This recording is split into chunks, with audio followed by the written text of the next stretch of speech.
এরকম একটা নাম দিয়ে অ্যাম্বিশন বিফোর অ্যাট্রাকশন হঠাৎ দরকার পড়লো কেন? অনেকের মাথা দিয়ে প্রশ্ন আসতে পারে যে স্কুল এত টপিক থাকবে, এত কিছু থাকবে, এরকম কেন একটা টপিকের উপর একটা সেমিনার আয়োজন করা? তার কারণ তোমরা জানো, চিঠি চালাচালের কথা স্যার বললো, গত 2 সপ্তাহে 10 থেকে 12টা চিঠি আমরা উদ্ধার করেছি। সেই চিঠির ভাষা কি, চিঠির গ্রামার কি, চিঠির ল্যাঙ্গুয়েজ কি, সেগুলো আলাদা বিষয়। তো এইটা একটা বড় বিষয় যে আমার অ্যাম্বিশন, মানে ট্যাগলাইনটাও আমি আর কারিম স্যার আমরা দুজন মিলে আলোচনা করে যখন দিচ্ছিলাম, অনেকগুলো ট্যাগলাইন নিয়ে আমরা ভাবনা চিন্তা করছিলাম যে কোন ট্যাগলাইনটা দিলে আমরা আমাদের কন্টেন্টটা ছুপে পারবো।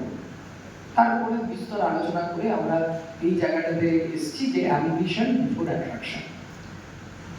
এর আগে মুক্তার স্যার অনেক ডিটেলসে অনেক ভেঙে খুলে বলেছে, তোমাদের ভাষাতে বলেছে, তোমরা যে ভাষা বোঝো, তোমরা যে ভাষা বলতে স্বাচ্ছন্দ্য বোধ করো, সেই ভাষাতে বলেছে। আমি অত ডিটেলে বলবো না, আমি জাস্ট কয়েকটা টুকরো টুকরো কথা বলবো যেটা দিয়ে আমাদের বক্তব্যটা স্পষ্ট হবে। এই অ্যাট্রাকশনের কথা, এই আজকে একটু আগেই আমার সাথে ঘটনাটা ঘটলো। আমাকে 2-4 জন আসার কথা বললো, স্যার আপনাকে খুব এস্থেটিক লাগছে। এস্থেটিক শব্দটার মানে আমিও এখনো ঠিক জানি না, কিন্তু বললো এস্থেটিক লাগছে। তার মানে আজকে আমাকে অ্যাট্রাক্টিভ দেখতে লাগছে, অন্যদিন লাগে না। এই যে কমপ্লিমেন্ট, এই কমপ্লিমেন্ট কে না পেতে চায়? সকলে পেতে চায়। কিন্তু আমাদেরকে পার্থক্য করতে হবে যে কোনটা গুড কমপ্লিমেন্ট, কোনটা ব্যাড কমপ্লিমেন্ট।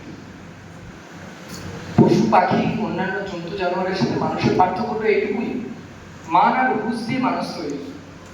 তাই আমাদেরকে ঈশ্বর বা আল্লাহ দায়িত্ব দিয়েছে যে আমরা এই গুড কমপ্লিমেন্ট ব্যাড কমপ্লিমেন্টের মধ্যে ফারাক করব।